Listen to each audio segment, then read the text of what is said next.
بسم اللہ الرحمن الرحیم۔ میں ہوں سہیل رانا۔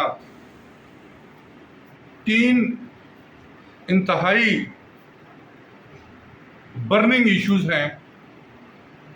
ایک تو ملک ریاض جو ہاسپٹلز میں بھی منی لانڈرنگ کرتا ہے۔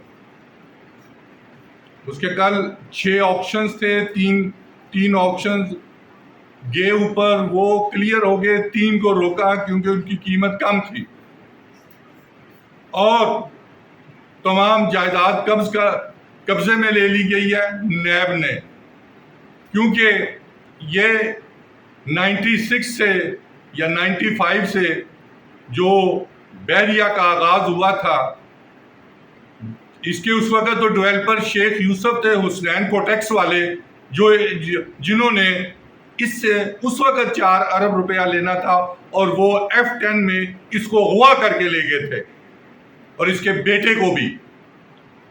وہ F10-4 کا علاقہ ہے جو یوسف رضا گیلانی کے پاس وہ گھر گفٹ کیا گیا شیخ یوسف نے جب وہ پرائم منسٹر تھے 2009 میں۔ یہ وہ گھر ہے جہاں علی کو وہ اغوا کر کے لے کے گئے تھے۔ اس کے تمام فرنٹ مین گرفتار ہیں، اور یہ جو مافیا تھا اپنے انجام کو پہنچ چکا ہے۔ اور دوسرا، ڈیفنس منسٹر نے یہ کہا کہ آدھی بیوروکریسی پرتگال میں نیشنلٹی لے چکی ہے۔ تو اگر آدھی بیوروکریسی لے چکی ہے تو 10 کروڑ سے 15 کروڑ کے درمیان ایک نیشنلٹی مل رہی ہے۔ میں تو پہلے یہ کہہ رہا تھا کہ سالانہ یہاں پہ 10,000 ارب روپے کی کرپشن ہوتی ہے، اور اس کو روک لیا جائے تو پاکستان دنیا کا امیر ترین ملک بن سکتا ہے۔ تو پوچھتے ہیں وہ کون سی ہے، تو ایسے تو نہیں کوئی بتاتا کہ وہ کون سی ہے۔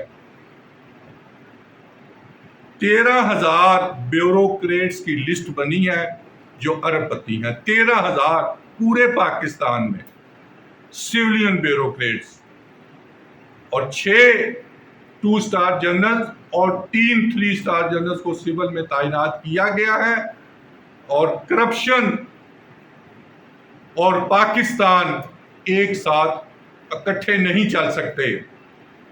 آنے والے دنوں میں 10,000 سے 20,000 کے درمیان گرفتاریاں ہیں، اور یہ گرفتاریاں اسی طرح ہوں گی جس طرح سعودی عرب میں ہوئی تھی۔ پیسے لاؤ، مکوں سے چھوڑ دو، کوئی عدالت میں کیس نہیں پیش کیا جائے گا۔